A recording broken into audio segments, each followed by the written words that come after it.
Welcome all. On behalf of Shri KVO Shri KVO Sthanapasi Majan, Sanchalit Matushri Manibai Shivji Devji, KVO Kanya Academy Fund, I welcome one and all. I welcome all the participants on YouTube, as well as I welcome the champions for today, Nalik, Pooja and Yugma. I know that the two of you all, Pooja and Nalik, you are miles away from us. But right now, it seems you are very much at home, very much in India, very much in Mumbai. So welcome to all the three of you all. Yugma, of course, has spent a good number of years there in the US and now quite settled off in India. I hope she's going to stay back in India. On behalf of the trust, I would just like to introduce the Matushri Manibai Trust. I would just say that it has been more than 50 years, almost 53 years, when this institution was started with a vision to promote education amongst girls and young women, especially in the area of higher education. And definitely there would have been challenges when women were not found so much in higher education. The whole challenge was the mindset where people felt that anyway the girl has to be in the house, look after the family, children, house. So why does she need a higher education? So that was one of the mindsets. Second thing, financial challenges were also there. Today, the times have changed. We can say very confidently that girls are getting more educated. However, the challenges for education are common amongst boys and girls today. And most of it are the financial constraints, where the educational fees, the tuition fee, goes soaring higher. There are a lot of other, you can say, indirect expenses that the student and the family incurs. And therefore, the financial challenge still remains today as a need, as a part of education. And therefore, this organization, right from the past, has been able to fulfill the dreams of young girls for higher education.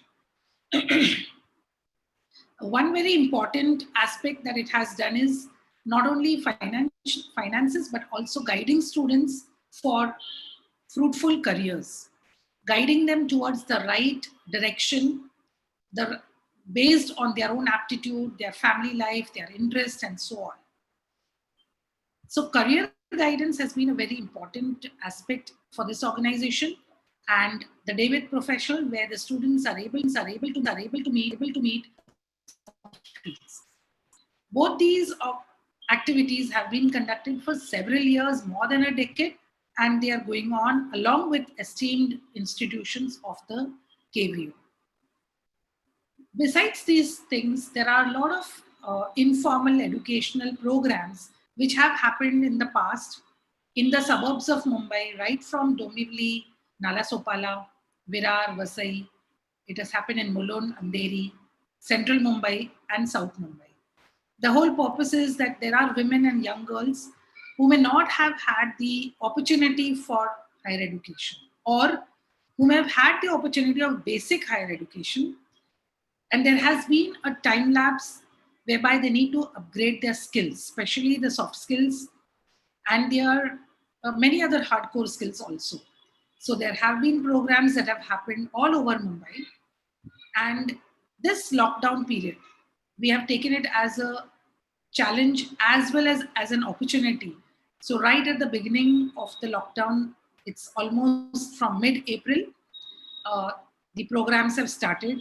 We've conducted many educational programs which are very important for the 21st century skill sets. To name some of them is digital marketing, e-commerce, entrepreneurship. We had parenting, good parenting. We had languages on Mandarin, French. Recently, we did Sanskrit. We also had coding programs, app development. We had on social media, basically on training on LinkedIn, on business emails, business accounts in social media, and so on. So the list is on. There are many programs which are evolving, and all the videos of all these programs are recorded and they are present on the YouTube channel MMSD KKF. So do tune on to view these videos and gather more skills and more knowledge. Saturday, Sunday have been very eventful with young students on Saturdays and young entrepreneurs on Sundays. Saturday, we have tips from champions. The local domestic students come up on Saturday at 4:30, whereas the international students come up at 7:30 in the evening. We've had many students from various fields who have given fantastic tips for students and parents. Do watch them on the YouTube channel. On Sunday, we have Apna Time Aayega, which is a series on young entrepreneurs, their design thinking, startups, their entrepreneurial ideas, even established entrepreneurs, what changes, what movement they have done to face the new requirements of the 21st century. So we do have very young students also, as well as senior entrepreneurs also. So do watch Apna Time Aayega on every Sunday, 4:30. Today we've gathered for the evening of tips from champions. But let me tell you one thing, we have three very important projects. And those three important projects, one of which is the BCSMA, which is also identifying champions. The Bhartiben Chimanlal, which is instituted by the parent donor family. And this is, again, it goes by application after the 10th, 12th, grad, postgrad, and doctorate. So the student applies for this scholarship. It is a merit-based scholarship.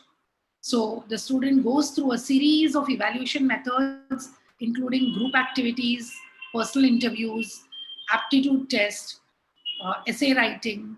A lot of activities goes on, after which the BCSMA award is bestowed. We also have the two very prestigious projects.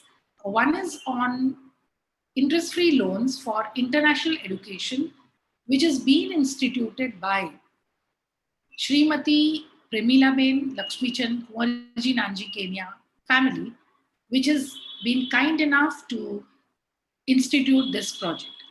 We also have the Prince Merit Award, which has been instituted by Srimati Kalaben Mahendrabhai Cheda Prince Parivar for those students who have secured admission in prestigious institutes or universities nationally or internationally, not only while admission, but all throughout their learning period in the college or the university. So many students have taken benefits of all this. I'm mentioning all this because I'm sure people who will watch this entire event will also be aware of it and will spread the word. And that is the main purpose, so that everybody is aware. It's to create awareness. Today we've gathered for a very important program, which is Tips from Champions. And we have three eminent panelists, whom I call them as champions. And once you hear their story, I'm sure you will agree to that also. I have the pleasure to introduce Nalik Parinda Chandrakant Kenya of village Baroi, living in Sion, the family living in Sion. Currently, he is in Detroit, Michigan. Welcome, Nalik, from the faraway lands of USA. Thank you, Auntie. We have Yugma Kunal Cheda, who's from village Patri, living in Churchgate, and who's the daughter of Taraben Ashwinbai, our very own, very popular social worker Ashwinbai Malde, from village Bhujpur, living in Mulund. I welcome you, Yugma.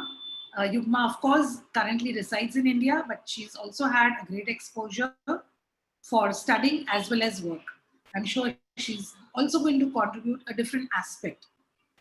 The third panelist is Pooja Meena Sanjeev Lalan. Again, Sanjeev Bhai is also a very popular personality in the KVO community. She's from village Kodai, lives at Dadar, currently at Boston, Massachusetts, USA. So welcome to you, Pooja. I'm sure you also from faraway distances are feeling at home while on this platform amongst the people residing in India. We would like you to feel at home, both of y'all, and do share your stories, your success stories with the audience. not missing out the challenges that you all have all faced, because it is the challenges which we need to be aware of and to be prepared for. So we'll begin the presentations now with Yugma. Are you ready, Yugma? Yes, sir. Yes, sir. I'll share screen. And Yugma is also in her last leg of pregnancy. So we wish you the very best, good health, Yugma. Thank you, Auntie. Thank you so much. Okay. I hope you all can see my screen. Yes, we can see it. Okay. Yeah. So firstly, a warm welcome to all of you all, and a big thank you to Ilanti for giving me this opportunity, and to Stanakwasi Jain Mahajan to give this opportunity to present my experience and what it has been like. Also, I think it is really great to see that how during this lockdown period and the whole KVO Stanakwasi Mahajan and Ilanti has come up with these great ideas where we can spend this time and figure out a lot of possibilities around us in various ways. So thank you for coming up with these beautiful ideas.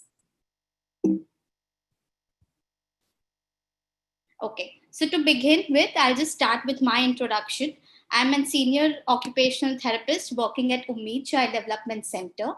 It is a center that works for children with developmental disabilities. I will just like to take a moment here to tell you all about what occupational therapy is. It's a very niche field and still many people are not aware about it. So it's a paramedical field. And as an occupational therapist, my role is to make an individual can be a small child from birth and to a geriatric person being a 100-year-old person, to make them independent in their daily life. And by independent, I means that whatever abilities they have, using those abilities and strength and making them independent. So for example, to give you all an example about a child or an adult who has a stroke. So as we know, in stroke, the one side of the body gets paralyzed, right? So as an occupational therapist, my role is like how to use the other side of the body, which has ability to function. So use that side, modify the environment around, make those adaptabilities, and make him function and independent in his daily life. So that's about occupational therapy. So besides working at Ummeed, I'm also a private practitioner. In my past, I have worked at a Health South Rehab Hospital in Dallas, Texas. I'm a certified sensory integration therapist. It is a approach that we use while working with children from University of Southern California. My master's has been from Pittsburgh, and my bachelor's has been from Mumbai from St. G.S. Medical College. Moving on to today's topic, my today's topic is transition, and why I have chosen to label it as transition, because all of us do go through these transitions. So for me, there has been three major transitions. One, there has been a transition within myself. Second, the transition that all of us have gone through while we have moved from India to any country, maybe USA or any other country. And for me, the third, the most important transition was moving back to India after gaining all the knowledge and experience. And if you see purposely, I have labeled the transition word in all different colors. And this is to portray that how this journey was very colorful and enjoyable, though there were challenges, but it was a fruitful path to be on.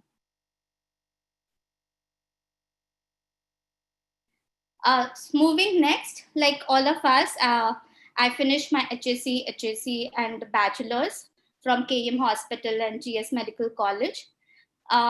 Here, I will not spend much time talking about the tips here, like how did I prepare for my master's, because lots of the international champions have already spoken about it and how their journey was preparing for which universities to choose, how to make their decisions, how to have that dedication, passion to go along.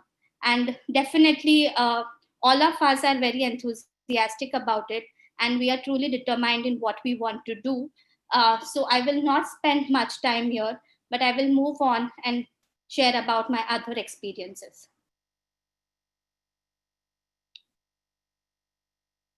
So moving on, post my internship, immediately within a week, I flew to USA for my master's. I started preparing for my master's, as I mentioned, in my bachelor's itself. And that is when my first transition of my life came into the picture. And I think we all have been through this transition where the road has not been so easy. I mean, for me, I was the only child, very pampered, sheltered, in a very protective environment, never ever been out of that shelter. And suddenly I was in USA at some point, like one day of the life. Here comes my tip one, and this is for parents and the caregivers. Do not stress. I think as a student, we do figure out our ways once we are in that situation. There are lots of ways through which we get help over there, and there is a lot of problem solving that automatically happens on our end to figure out the ways of how we want to deal with the situation. And I would like to stress that we have a great Kutchi community over there, pretty much in every state, where they are willing to help in every bits and pieces to us. So my first tip is for the caregivers and parents that do not stress. We figure out our own ways and deal with a lot of challenges ourselves. So if at any point of time as a parent, if you're worried about how my child will cope up, I think do not stress on that piece at all.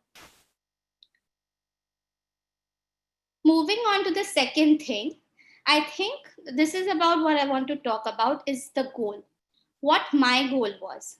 My goal was to evolve as a person when I decided to go to USA. So definitely, I wanted to focus on my career because it is a huge thing. You're spending a lot of time, money, investing. Your parents are investing a lot of things on you when you are planning to go to USA for your further studies, or it's your own hard work through various scholarships that you plan to go ahead. But I had many other goals as well. Excuse me. While I was there in USA. So one was focused on my career. Second, there was communication skills that I wanted to work upon. Other was to build network. Third, other was to understand the culture of states, problem solve and take decisions, and be independent completely. So here comes my second tip, which I would really like to share with all of y'all is that think about yourself and try to evolve yourself holistically, and not maybe just focusing on the one aspect on your life, but thinking through the whole thing. I think that this is the best time and the best opportunity one can get, where you can reflect yourself, think about your own strengths and weaknesses, and work on those factors and become an independent person. Because if my experience goes, if I was in India, some of these things we automatically become dependent on our parents or our grandparents or other family members and friends. But once you are out there in any country, you will get these opportunities to work on these skills. And I would really urge that you work on all these skills and become an independent person. Moving on to the next, this is one of my picture from my workplace. It was a Halloween day, and it is like I'm trying to rehabilitate a skeleton. So just a fun picture that I thought of putting in my presentation. So while I worked there, I studied there. I did many different things.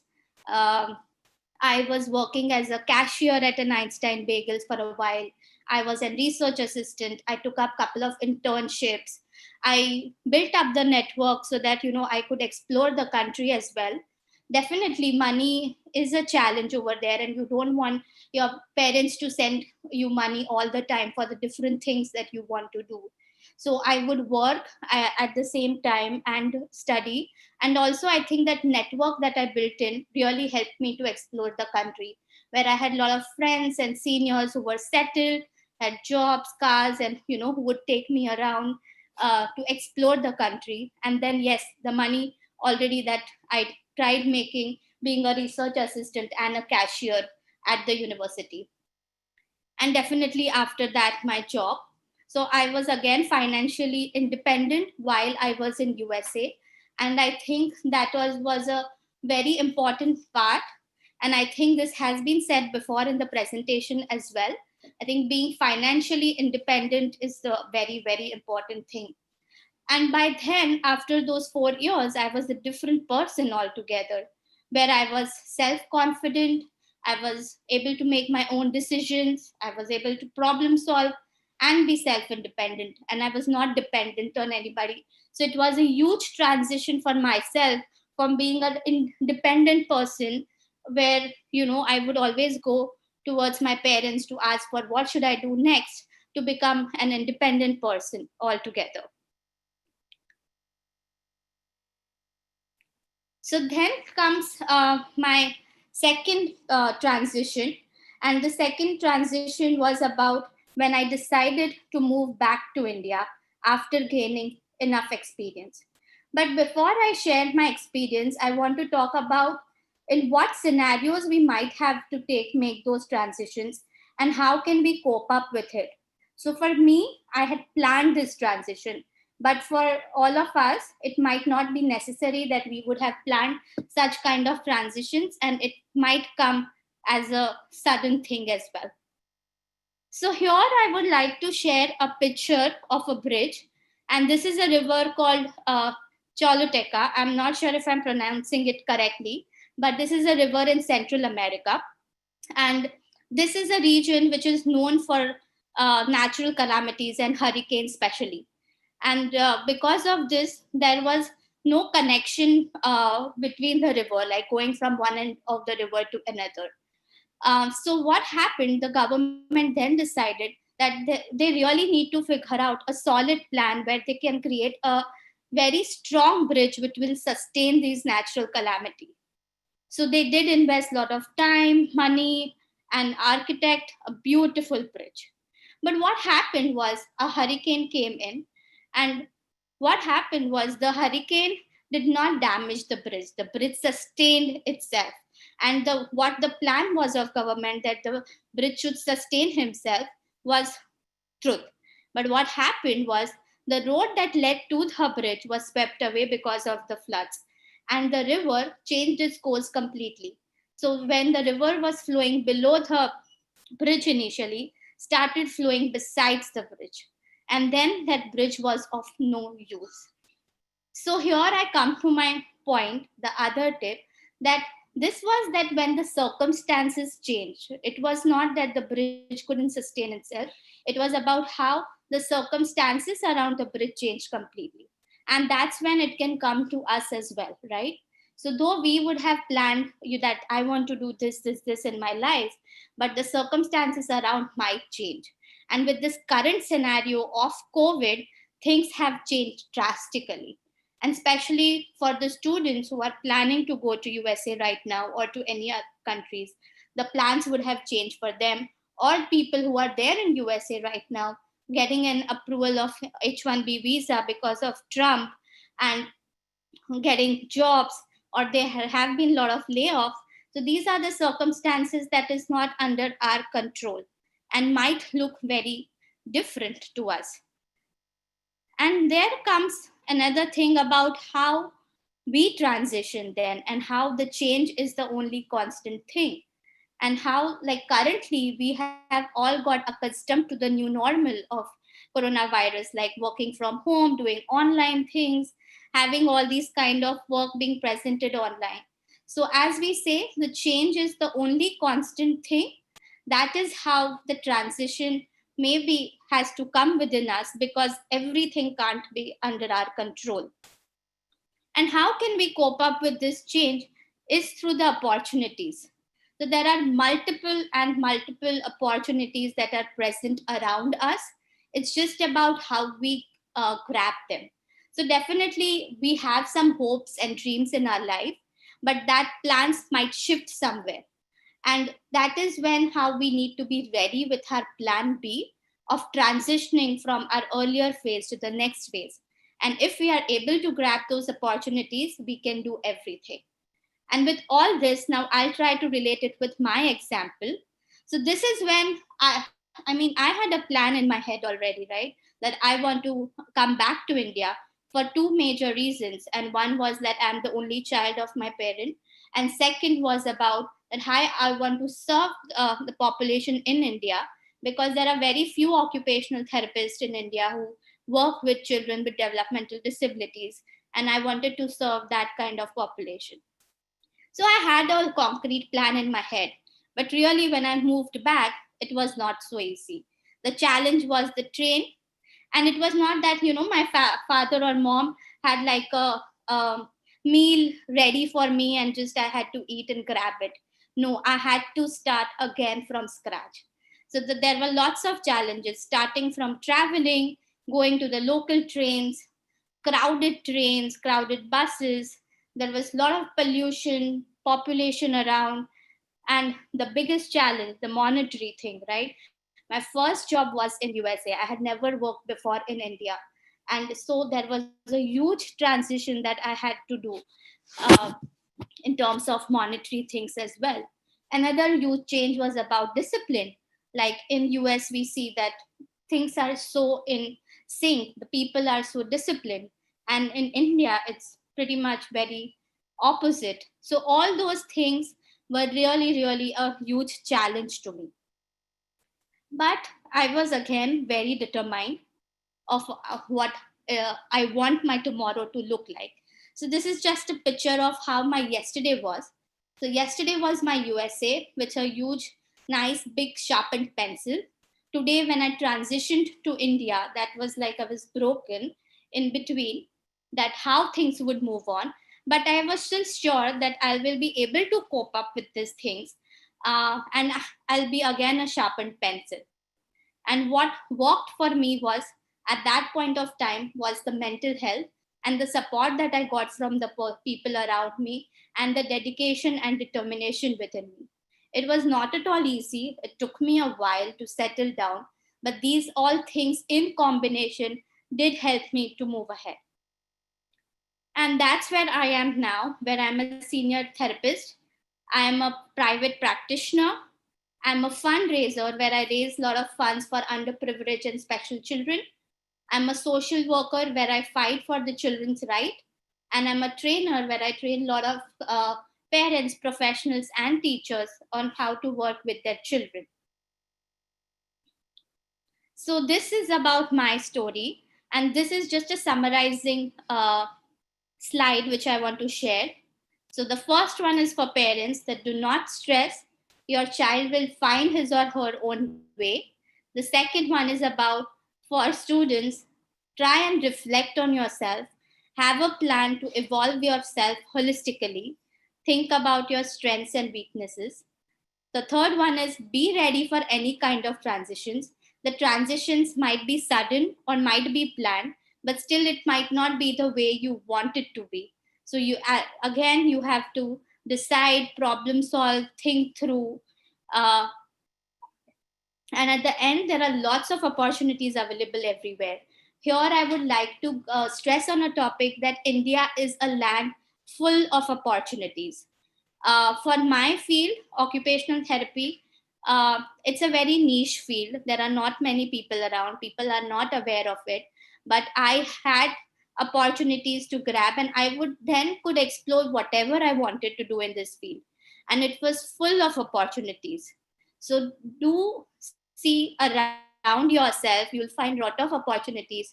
Do not get sad if sudden transitions come around. You'll be able to work around them as well. Yes, and thank you.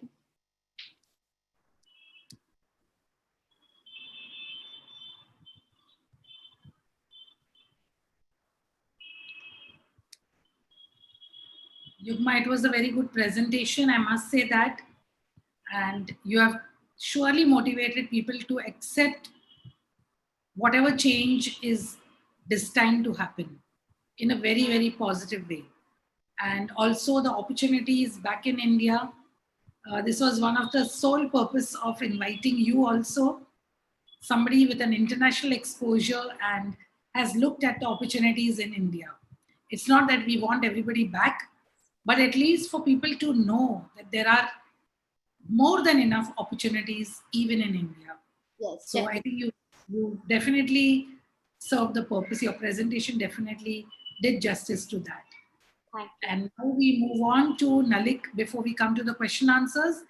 We'll have Nalik and then Pooja and then the question answers. Nalik, are you ready? Yes, I am.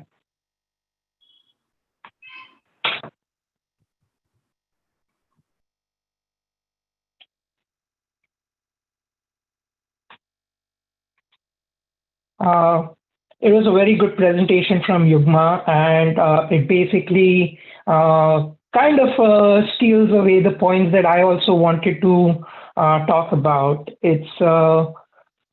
My name is Nalik. I work as a concept development engineer at Fiat Chrysler. I've done my master's from Arizona State and my bachelor's from KJ Somaya. I've worked on a CubeSat proposal for NASA and have presented it to the Jet Propulsion Laboratory. Have conducted research in jointed structures both at Rice University and at Arizona, and have held teaching assistantships and research assistantship positions at Arizona State. My hobbies, and in my free time, I organize and lead hikes, which I'm going to do after this call as well. I do volunteer at farms and food processing nonprofits, and rest is just being outdoors, doing anything from kayaking, paddle boarding, photography, and just traveling. So that's the basic, 1 minute background about myself. So coming to the topic of my entire journey of masters. So the early stages, I'd like to go back to why I chose masters. Before coming for my masters, I worked at Larsen & Toubro for 3 years. I joined them as a graduate engineer trainee and moved the ranks up till senior executive engineer. It was in the field of supply chain management. The job was challenging. It came with its responsibilities and power itself, but it wasn't fulfilling. As a mechanical engineer, I always felt the need that I should be in design and development. And that was one of the reasons why I chose a master's degree in mechanical engineering, was because of a field change.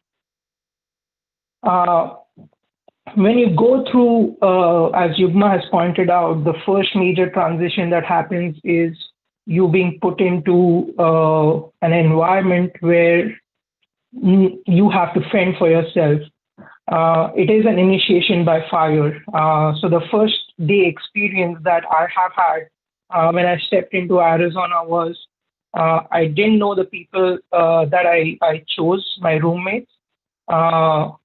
I had just conferenced with them 1 or twice, and when I went there, there was all the room was basically a dump house where you had garbage and everything flowing, overflowing. The kitchen sink was overflowing with dirt and water as well.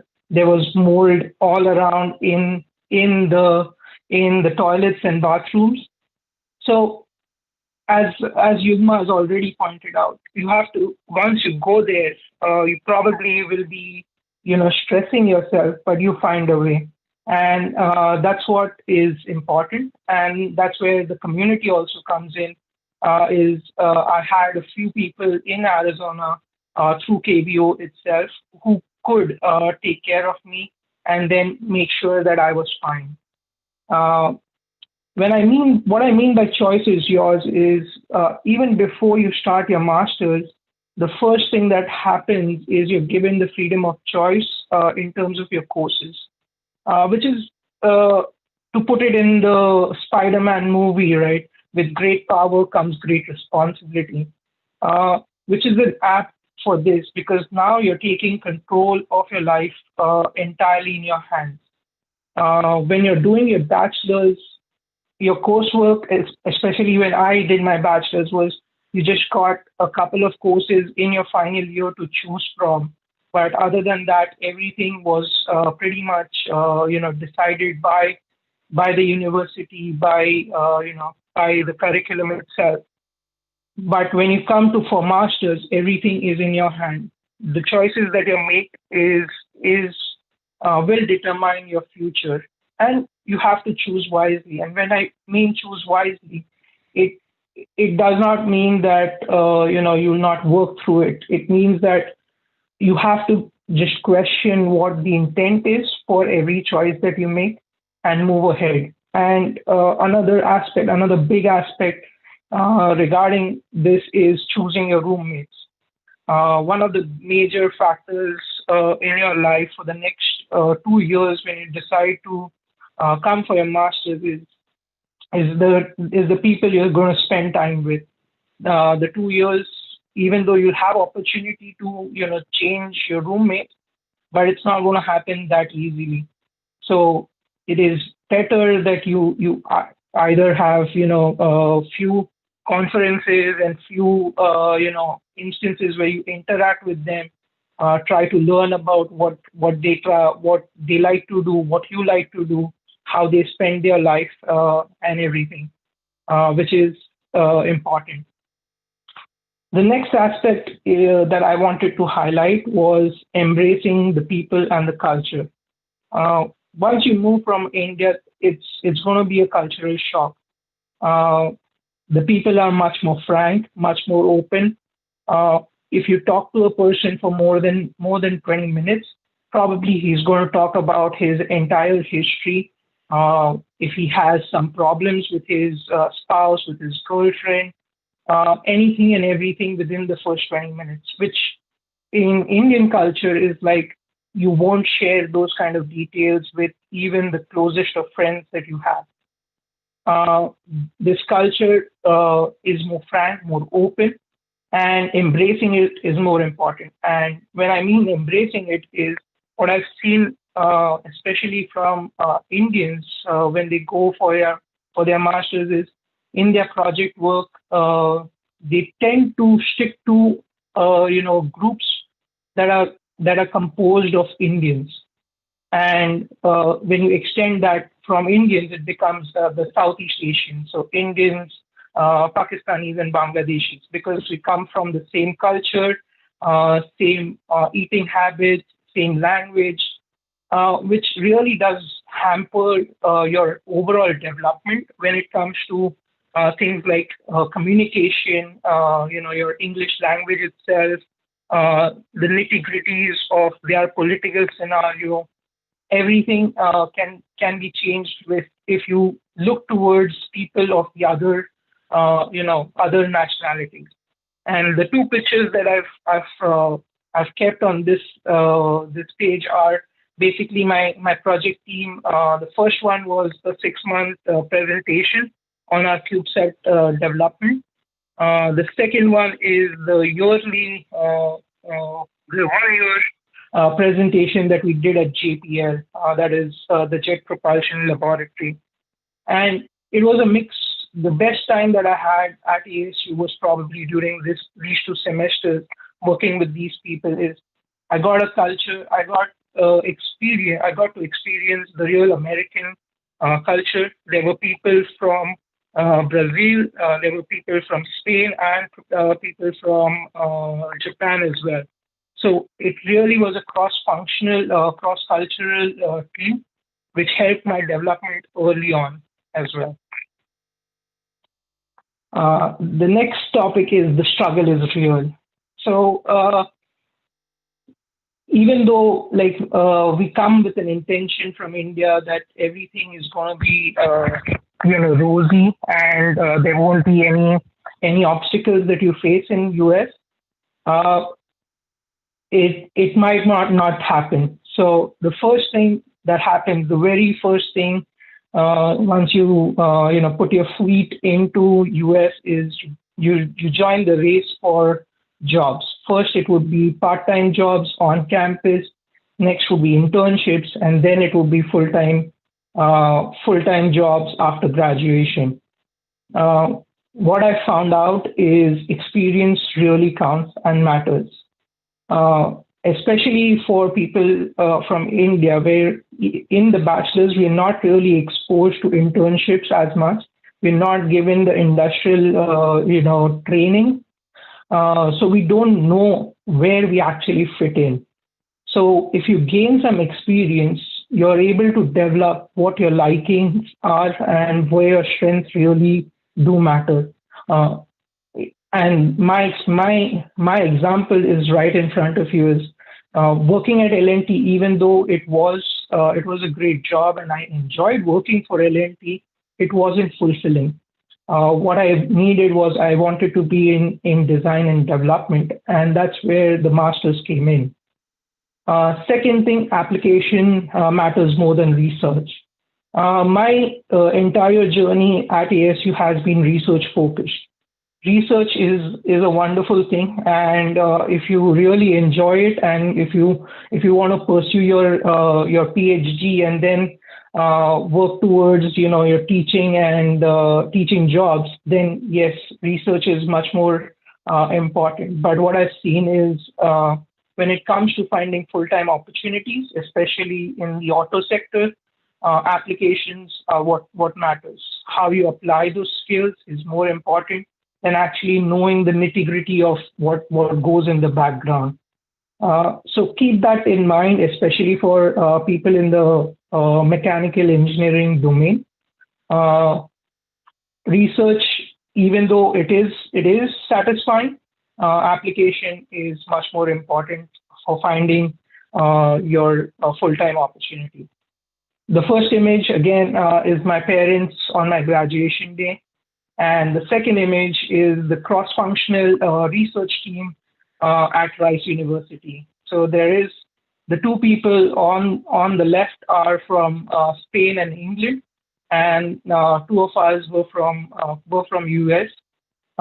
In this event, we were people from 7 different countries coming together, working in the same domain, and trying to fit a research that would have probably lasted for a year within a span of 6 weeks.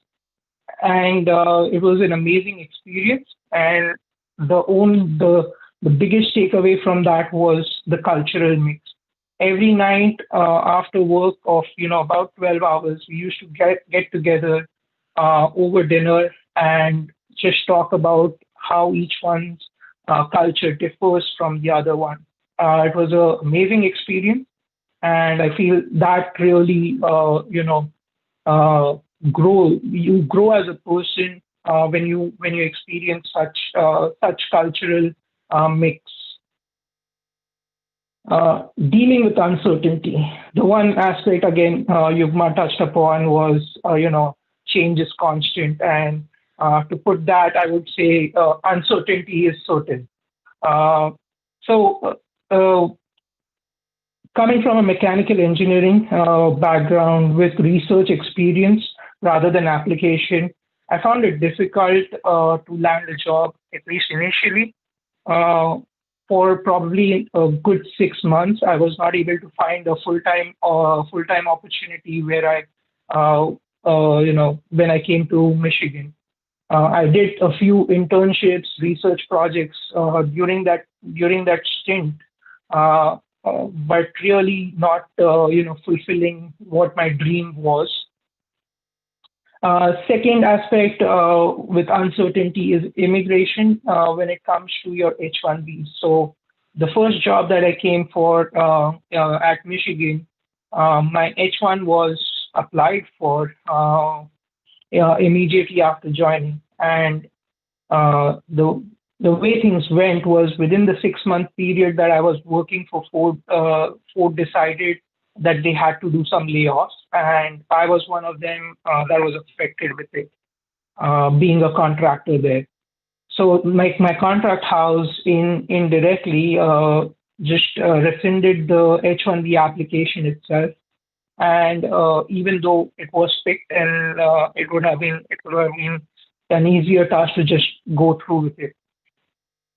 So that is immigration is a tedious process.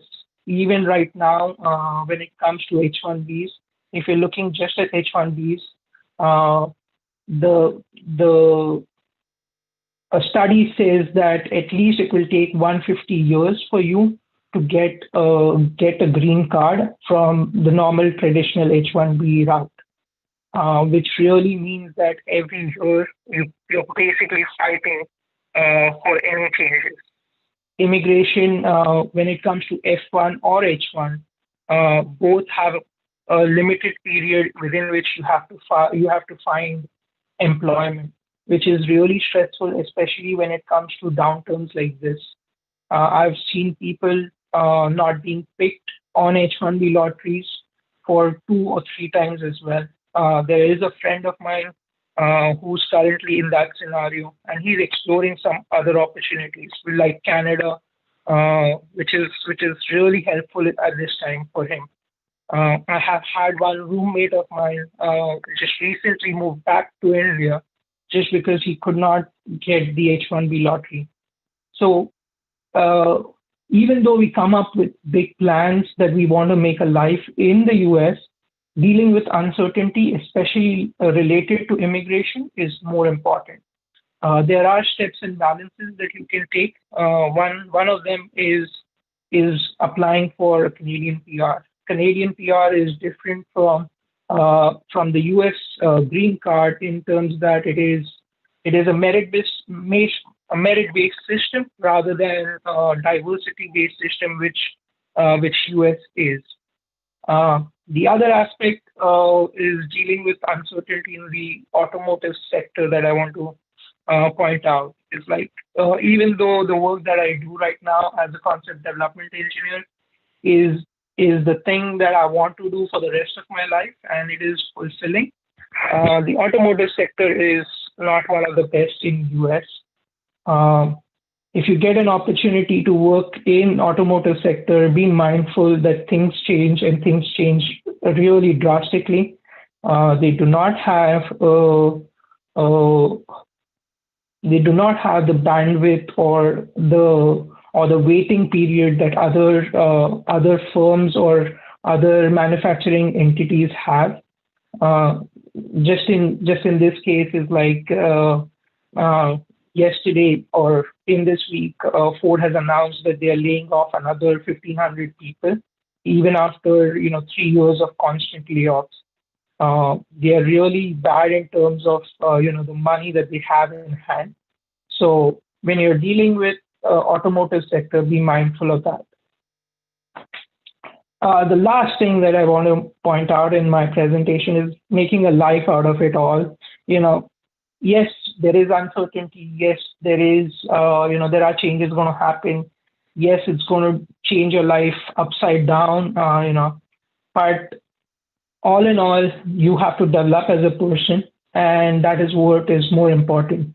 And what I feel is US gives you that opportunity, and to explore different things, to do a lot of different things. Um, Again, it comes down to one thing: the choice is all yours when it comes to the US. So what you do over here is in your control. If you want to do something which I am doing, is like going outdoors a lot, and then volunteering as well. That is something that you can explore. There are other avenues as well, and out of all, even though there have been changes, there have been disappointments in my life, I think my overall experience in the US has been much more positive, where I've come out as a stronger person, much more independent, uh, capable enough to make decisions and move on with my life, even if there are changes happening. And with that, I would thank everyone for listening in, and over to Pooja. Can you stop scaring? It was nice hearing you, Nalik. I think it is very important for the students also to get prepared with the kind of challenges, the roadblocks that would come. I think it's very good to know this side, this aspect also.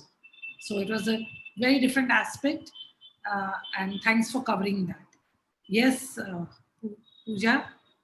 Yeah, sharing my screen now.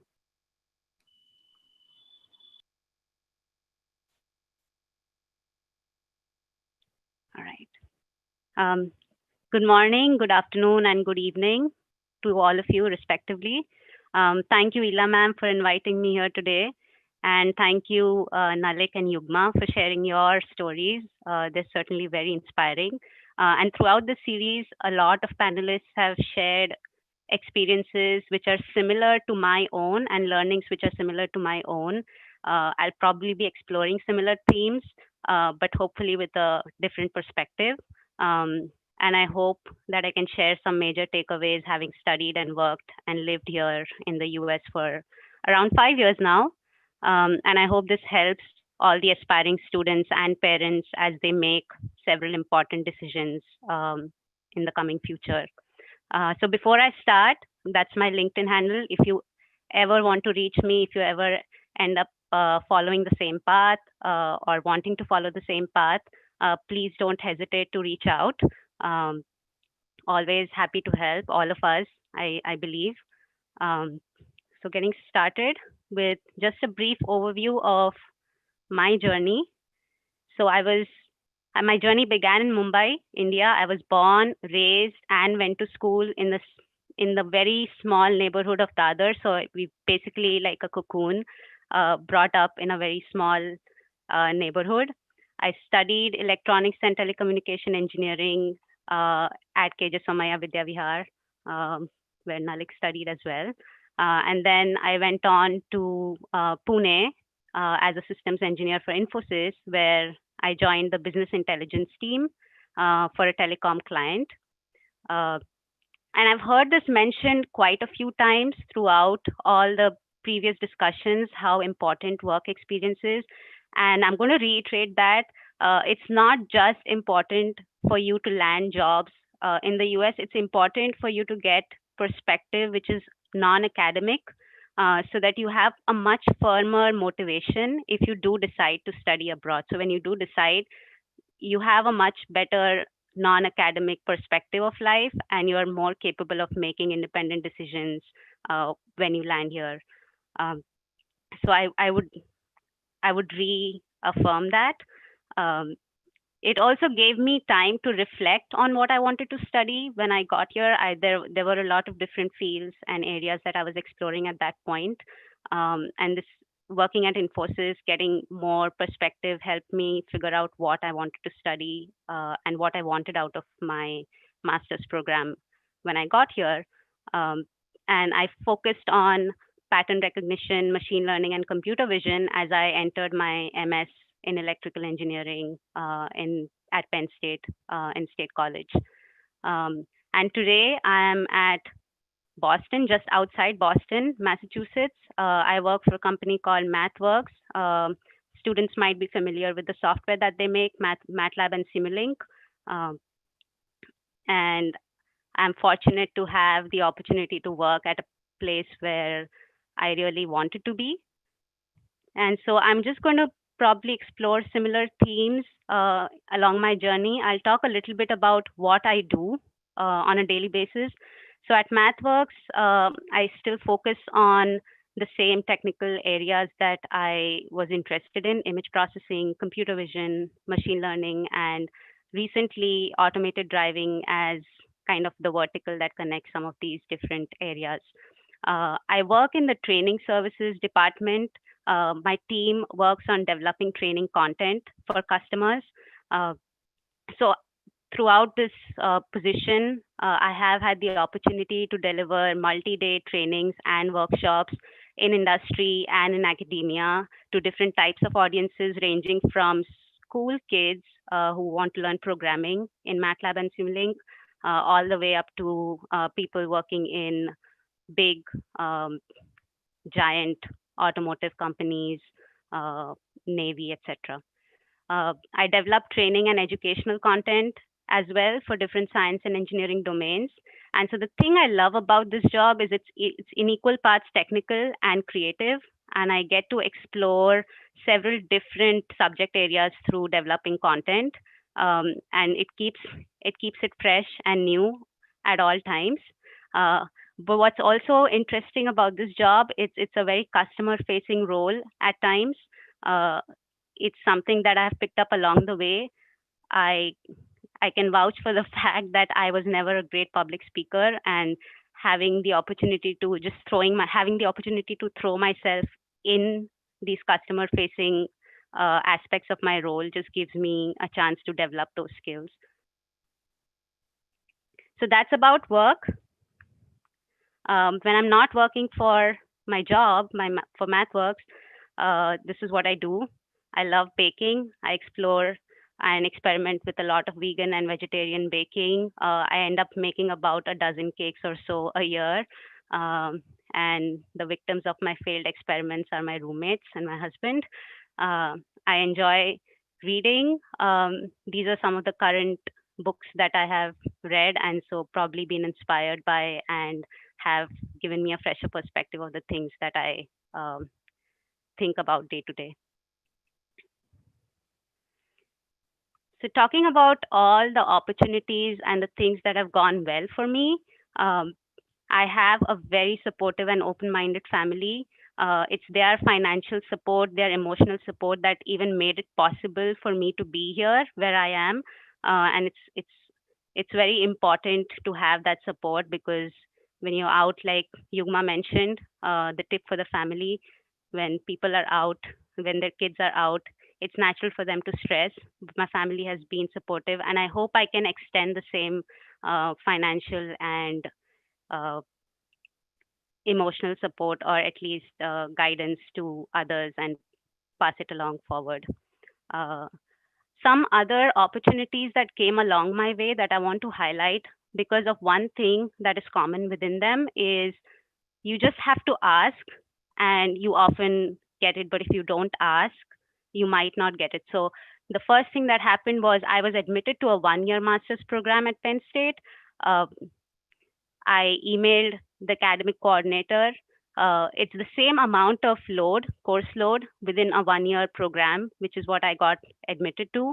I requested them to convert it to a 2 year program. I'll talk about why, but I just had to ask, and they agreed to do that for me. And the other thing was a lot of department jobs, and finally a teaching assistantship that I landed at Penn State. Again, as a result of just exploring and asking. One of the things at a research university like Penn State is that there are a lot of doctoral candidates who will take up the teaching assistantship positions. It's very rare for a master's student to land one. Um, and you also have to take another test for English speaking, pay for it before you even apply. I took the chance and I did get it. And some other jobs that I was able to do along the way, being a grader for courses, being a lab assistant, transcribing online courses, um, all of those within the electrical engineering department, not only helped me to earn the money to support my living, uh, but another thing that happened because of that, I had a wholesome graduate school experience. And this is another reason why I converted to a 2 years master's program, because within 1 year, when you're trying to deal with all that change, you're trying to study, you end up not having a fuller experience, a wholesome experience of really the graduate life, um, getting deeper into your study, learning a little bit more deeply. And the number of credits are the same. Your course load is going to be the same if you take a shorter program. So technically, your tuition is the same, other than living expenses. And the jobs that I did along the way helped me cover those living expenses, but also they gave me the experience I needed to be in this position that I am today. So seeking these opportunities was key. And another thing that happened along the way, I met my life partner, my husband. We've been married for over a year now. Met him at Penn State, so another smooth sailing for me. Uh, some of the things that have been mentioned as challenges, and I'm going to reiterate with a little bit of a different perspective. Um, Many have emphasized, like Nalik did, Yugma did, that when you come to a new place with like different systems and norms, it can be overwhelming in more than one way. And I wanted to explore a little bit on the why of the cultural aspect. Because looking back, if you are even conscious of where the differences lie, uh, just being aware of how the cultures are different and in what aspects, it can help a lot. So this is the Hofstede dimension, along which like they measure cultural dimensions. One of the things about the US that stands out, which was kind of touched upon in the theme when Nalik talked about this and when Yugma did, the power distance and the individualism. The culture values individualism here, uh, and you are more and more expected to look after yourself and express yourself in a more direct way. People do that, and you are also expected to do that by your peers, by your mentors, by your advisors, by your bosses. And the other thing is the power distance index, which means how people with different levels of power perceive and interact with each other. In India, there's a lot more separation between people who are at a higher power level than those who are at a lower power level. So you are expecting instructions from your bosses and from your superiors. But when you come to the US and when you work with your advisors and your managers, they look at you in at the same level as them or slightly lower. So they're expecting you to be more proactive. They see you as equally powerful, and they expect that you will speak up freely as needed. So that is those are the two aspects where the Indian and American cultures differ, and it's good to be aware because you will be expected to interact in the same ways as they do. It's a difficult transition because we are conditioned in a high power distance environment. We have, like Nalik said, we have a fixed curriculum, we have a path laid out for us, even through most of our um, engineering life or any other education that you pursue. But sometimes even into work, you maintain a high power distance environment. And so that changes immediately when you start choosing courses for your grad school. Your grad life, your grad experience is entirely designed by you, from coursework, from choosing jobs, to your social life, roommates, everything that everybody has mentioned. All of it is designed by you. Nothing is chosen for you. So it's a very individualistic culture. It's a very individual experience. And like both Nalik and Yugma mentioned, you have to learn to embrace uncertainty through all of this. Sorry. Because when these cultural intricacies extend into your relationships with like advisors, mentors, managers, uh, you have a sudden surge of choice and individualism and freedom, and it can get overwhelming. It seems like a good thing, but when there's a lot of uncertainty involved in decision making and you are the only person you have to rely on, uh, you have to learn to embrace that uncertainty and accept the decisions that you make um, based on your conviction about who you are. And so one final thing out of all of this, what happens is when you are in an environment with so many brilliant and talented people all around you in a very individualistic society, it can leave you feeling like an imposter. What that means is you sometimes feel like a sense of not belonging where you are because of your perceived inadequacies. So when you perceive those inadequacies in yourself, it's simply a false perception that people often face just because of how the culture is and how you're surrounded by seemingly brilliant people all around you. It helps to be aware of it. It just helps to recognize that when you're seeing it in yourself and be confident as you navigate new systems when you recognize that in yourself. And so to sum it up,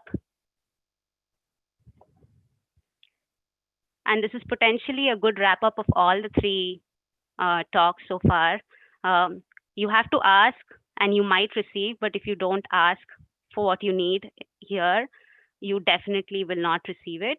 Not just what you want and what you like, you have to ask for everything that you need uh, in this culture.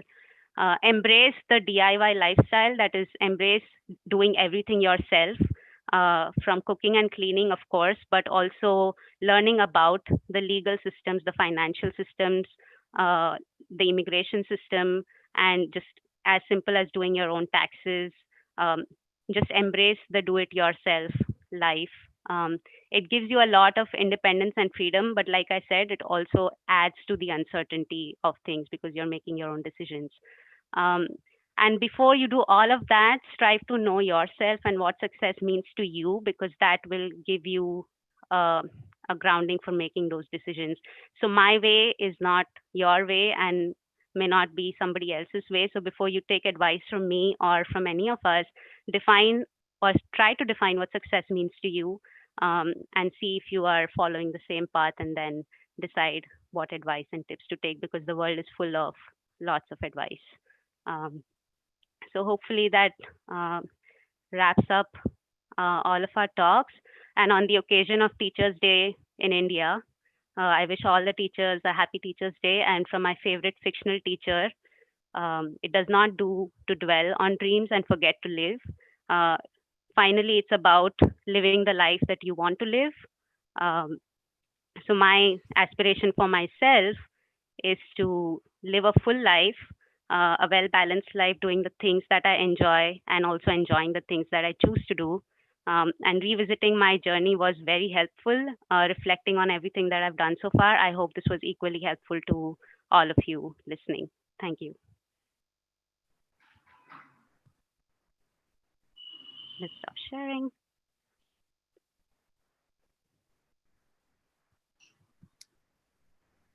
Yeah, I think Pooja, you two did a fantastic job. I think all the three of you all have actually covered the challenges very well, especially what the students need to be prepared with. And only if they're prepared with, I think they can sustain there in the US. Because otherwise, to study there and to live there, if one is not prepared, it's better not to attempt on that pathway. I think it's been brought out extremely well with all the three of you. I have a question. Do you think once the students would know, would be aware of these challenges, it would stop them from going to the US? Or do you think that they would be better prepared with it? What do you all think?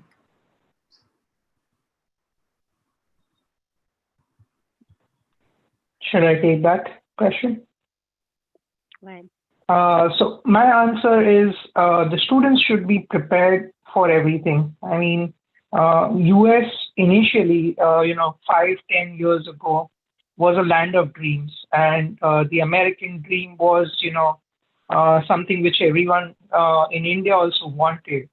But there are many other countries, especially now coming up, like Australia, Canada, uh, countries in the Europe, which are providing you the same opportunities or even better opportunities with less uncertainty than US is, and even with less financial burden. So it is not meant to discourage people from pursuing their masters, but it is meant to broaden their horizons and look at other aspects as well before making a decision. yeah, Yeah. I would agree. Sorry. Yes, Pooja. No, I said I would agree. It's not meant to discourage, but just being aware helps to deal with it. Also, if they choose to come here, just being aware is sometimes just enough to realize what you're facing in terms of a challenge. Even I would agree. I think if like like what is going on right now, the international, the tip from champions thing, if I mean these small things also, I think if it would have happened 10 years ago when I went, I think it would have given me a whole different view about how my perspective would have been while going to America. And also, I think the gathering that we do, the Kutchi community, the gathering that happens before we plan a trip to any country for further studies, I think that helps a lot too. I think it gave me a gist, at least, about what to expect when I'm going there. So that, I'm prepared for a little bit. Not, I mean, there are many things that would come suddenly and which would be out of the scope of other people telling me what to do, what not to do. But at least some sort of things, it would be really helpful to know. So definitely. Yeah, that gathering also gets you to interact with other students who are going. So you do somewhere, there is a better exchange or there is a better collaboration from that perspective. I agree. Uh, I have a question to Yugma.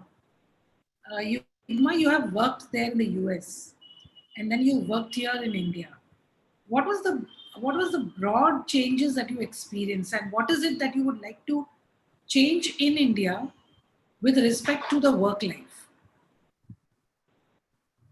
Uh, so there are two aspects to it, right? So there are two populations where an occupational therapist can work upon. So when it comes to working with a geriatric population, I think still there is not a lot of awareness about what an occupational therapist can do for an adult. I think the market still has been covered by a lot of physiotherapists, and that is something that, through various conferences and a lot of talks, we have been trying to target on those things. That how it is equally important to be independent by adapting onto a lot of things. I think that is even the awareness, and also I think how people feel about themselves of being independent. Here you get support very quickly. Like if you are bedridden for some stuff, you can keep a guy who can do things for you, and you can keep going. So that are two things that definitely would want to work on. But if I come with the pediatric where I am used to working, in fact, was very exciting to see that there was not much change. In fact, where I work right now, I think we have lots of professionals who have come back from USA majorly. And I think I have been lucky to get that environment which was very similar back then in America, except for the monetarily part that I can't even go to. That's very hard to even expect. But other than that, like we work in four major domains. Like I work with kids directly. I do a lot of trainings. I am involved in a lot of research, and I am involved in a lot of advocacy. In fact, that was not the case back in America. Like it was where, there was a time like 9 to 3 where I used to go. I had a whole schedule, and I had to see the patients and come back. That was about it. At the most, I think if I would have stayed there back, I would have been a director of the whole therapy team. Uh, Maybe after that, if I would have done a doctorate on PhD, then I would have been able to conduct all these things, what I am able to do now in India. So in India, that's what, as I mentioned, I think it's a lot of opportunities in my field which I got, which in fact would not have been possible so easily back in America. So it is a very different experience while working with pediatric population. So that is quite positive, I think, for the students who plan to come back, and they at least have a positive aspect of work life over there. As you rightly said, the monetary aspect would be a concern, and probably you have to find out ways in which you're able to match it at least to some extent. And probably that would take some time. Yes. And I think, like, as I said, the market is so huge and open. You can try and test everything that's possible. And you can figure out your own ways to do those things. And I think for me, one of the other thing that has been really useful, I think, is the support that I got from my husband and my mother-in-law after marriage. And I think there was a huge different perspective within me of what all I can do again. So it was again the transition that happened. But in fact, a lot of scope became widened after my marriage when I moved to South Bombay. Um, in fact, while I compared to suburbs, so I mean, there's also marked demarcation over there.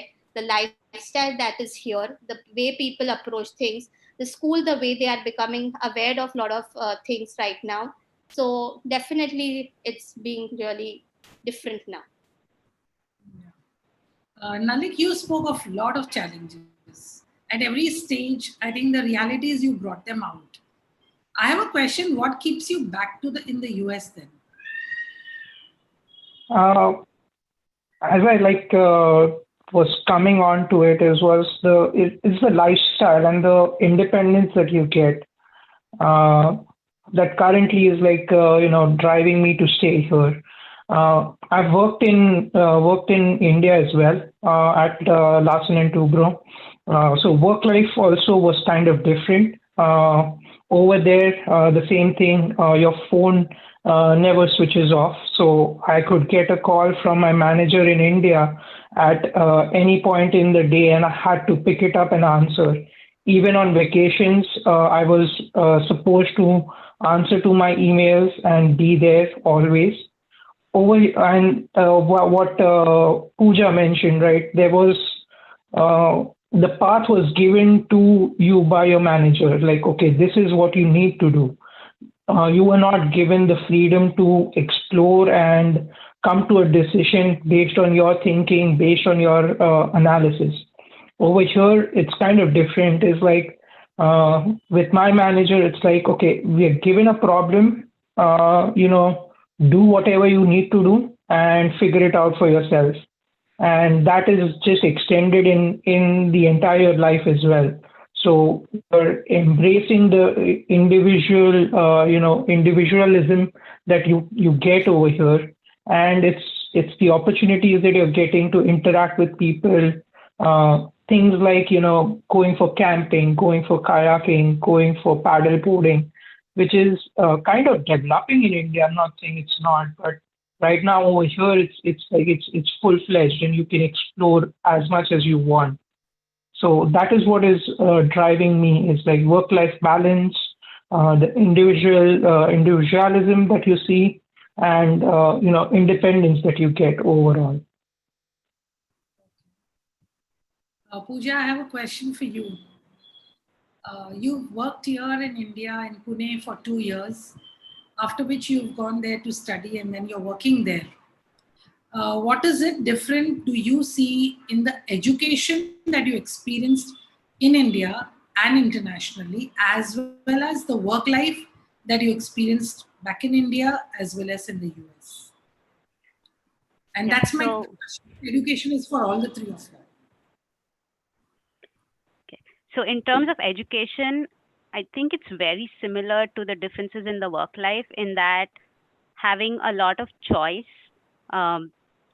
to explore subjects not only within your own department, but I was able to take up courses in courses across the department in information sciences, in even if you want mechanical engineering, but the flexibility. And I don't think all programs are as flexible, but mine was.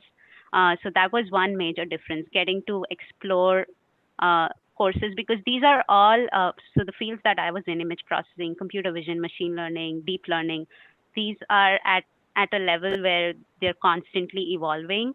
I also realized the education here was much more up to date with what's happening in the industry. We heard from people working in the industry in some of our courses, or we were very up to date with the latest research and industry, like the developments that are being made.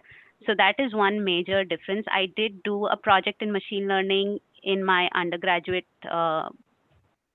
project, the capstone project, but that was through our own kind of exploration. We didn't even have a choice of a course in the undergraduate degree in the areas that I was interested in. So that was not even a choice in some of our undergraduate coursework.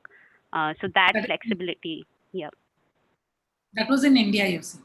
Yes. The undergrad program in India? Yes, the undergrad program in India didn't even have some of the choices of the coursework around the areas that I was interested in, and that were growing at a very fast pace elsewhere. So that is one thing in the education, especially in the fields that I was interested in, that's different. But also the ability to choose for yourself what you want to study and how you want to study. And the other big difference is it was all project based. In the 2 years of my master's program, I wrote very few theoretical tests, very few. All my course evaluation was based on projects that we did through all the courses. So that is the exact opposite of what we have in India. In terms of the work, I think it's basically similar to what Nalik said. It's my manager expects complete independence in decision making from me, and probably even driving some of the decisions that he has to make. Whereas in India, the power distance was pretty high. So you are either told what to do, or you're just stuck in the bureaucracy sometimes in a huge company. So those were the key differences, like Nalik mentioned. Yeah. Yeah. So my question to Yugma and to Nalik about the education. Yeah. So education, definitely. I mean, in USA it was very much practical. A little louder. Okay. In India, in US, education is majorly practical based. So the knowledge, I'm getting the knowledge and I'm able to deliver my knowledge into a practical mode as well. But in India, my curriculum was 4 years long, and it was very theoretical. It's very old school, which I can't apply in today's context at all. And it's very sad to say that, but my niece is doing occupational therapy, and she's like, that was 10 years back when I did. The curriculum is exactly the same. There has been no changes in any kind of curriculum, and there's no way we can apply that curriculum at all. So when I have a lot of students under me coming for internship, it's very hard to see that, because when it comes to directly then dealing with clients, they're not able to apply because that is just not matching in what the current scenario is. While, like, for example, while in USA, we had a lot of practical based subjects, and we were being taught how to actually use those techniques with the clients, or on the mannequins for that sake. And it was just apt to what was currently going on. And that is when I think my experience has helped me. So that definitely 4.5 years theoretically you learn things, but those 1 year of my master's changed my whole perspective of occupational therapy, which then when I came back helped me to unlearn some things and learn new things as well. Yeah. Very important resources. Yes, Nalik? So yes, it's the same kind of a discussion. It's like, yes, mechanical engineering.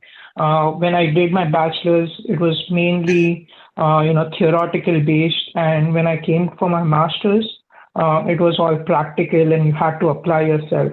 But when it comes to mechanical engineering, I would differ from Pooja and Yugma. And this discussion even went into one of the Rice University experiences, right? We had the same discussion with people from Germany as well. And their bachelor's curriculum was kind of similar to us. What we saw was coming from US, coming from India or Germany, because our fundamentals were so damn strong over there, we were better suited. Yes, we needed a practical approach. We needed a master's or some sort of an experience to work, but we were given, because mechanical engineering in one way is the mother branch, right? So there were a lot of aspects that had to be covered, and not getting that would be detrimental for a mechanical engineer. What we see in the US is, for the bachelor's especially, is like they choose one path, and they kind of specialize in one area, and they'll be not aware of any concepts of different mechanical engineering branches, which is kind of detrimental. But yes, it helps them to land jobs quickly. That is the positive side of US-based bachelors. But if you ask me for my opinion, I would go still with bachelor's in India or Germany, followed with some foreign degree, so that you get into a specialized field and you can apply it better. And this is just purely for mechanical engineering. Probably other fields might be, because they're rapidly developing, it might be a different thing. There is a question from. Can I just add here, Ilanti? Sorry. I would just like to add, I think the whole education. I can't get your voice, Yugma. Oh, can you hear me now? Yeah, now it's fine. I think I would just like to add here, I think the educational system in general that we have in India from the childhood, like from nursery till we graduate, I think that kind of system somewhere helps us in future, like when we go to any other country, because then we find it very simpler to learn some things. So that is something that I would definitely like to add. But it's just when it comes to curriculum of graduation, that's little different. But whole system, it's so that sometimes there were subjects which, we would find like, this is so simple. I mean, we didn't even have to prepare really so much for exams or anything. And it was just easy to give them. Yeah. Sanjay Bhai, who's the trustee of the donor family, he's a trustee in the organization, has a question for Yugma. When you moved to Yugma, when you moved to USA for the master's program, were there areas of super specialization available, or is it to pursue post your master's? Had you to give any exam before starting master's? Yeah, so like others, even I gave GRE and TOEFL for applying for my master's. So there was no different exam as such to pursue my master's. There are specialization in my fields, which most of the universities provide, which are like pediatrics, neurology, or orthopedics. But the super specialization is something that you avail for after your master's, like how I did in sensory integration and from a different university. But that, like, I did not have to give any other exams like after finishing my master's. Arun Shah from USA sends a message to you, Yugma. It's nice to see you on Champions panel. Hello, Arun Bhai, to you also. Sanjay Bhai has a question to Nalik. With the state of current traditional automobile industry, what would you suggest should be a backup plan? How soon do you see e-vehicles increasing their presence? E-vehicles are already a big thing in the US. Tesla has kind of opened the doors. They've been working for now 10 years almost, developing vehicles. And everyone, the big Detroit three, that is Ford, Fiat, and GM, they were the big elephants. They did not embrace the technology, even though they had the expertise. But now they've kind of been forced to. What we've seen is now there are 4 or 5 different companies that are bringing products. Tesla is one of them with 3 cars already in the market. There's Rivian that is coming up in the US for trucks, which is going to be up for sale in the next year. Ford has announced already their EV cars coming in. You have Hyundai Motors and Kia Motors also bringing their EV sector. So EV is going to develop much more rapidly, especially for countries like US and Europe, where you already have some infrastructure.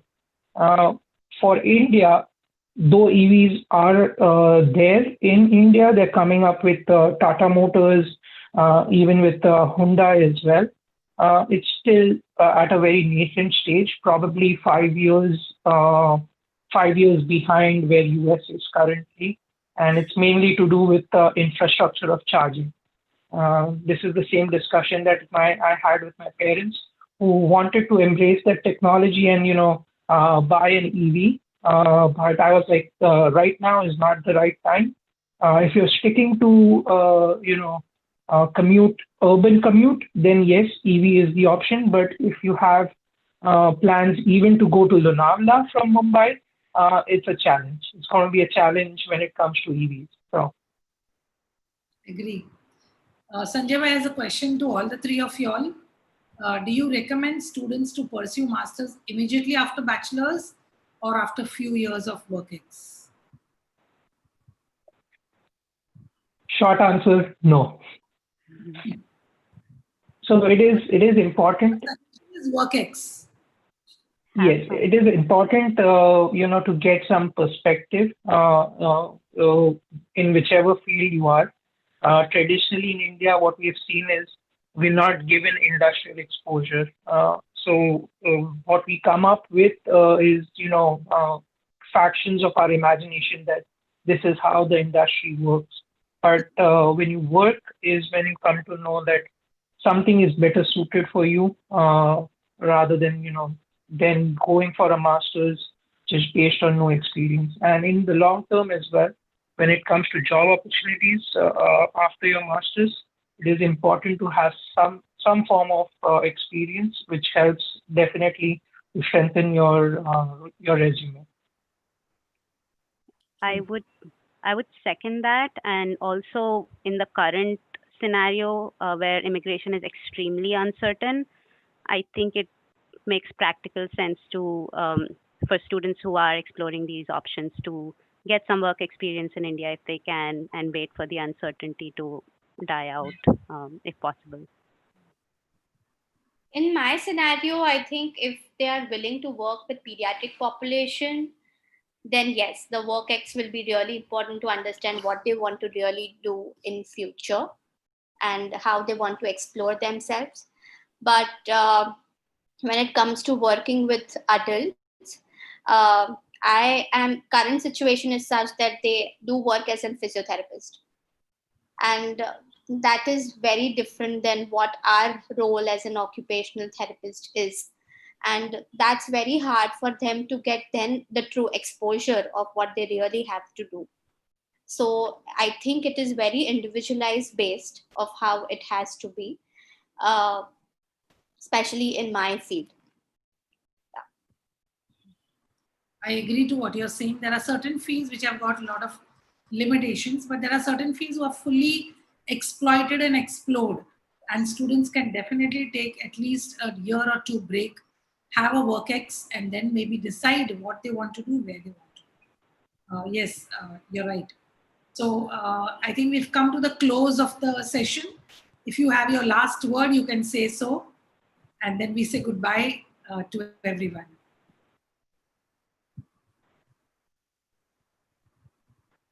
I would like to say just thank you a lot. Sorry, Pooja. No, same thing.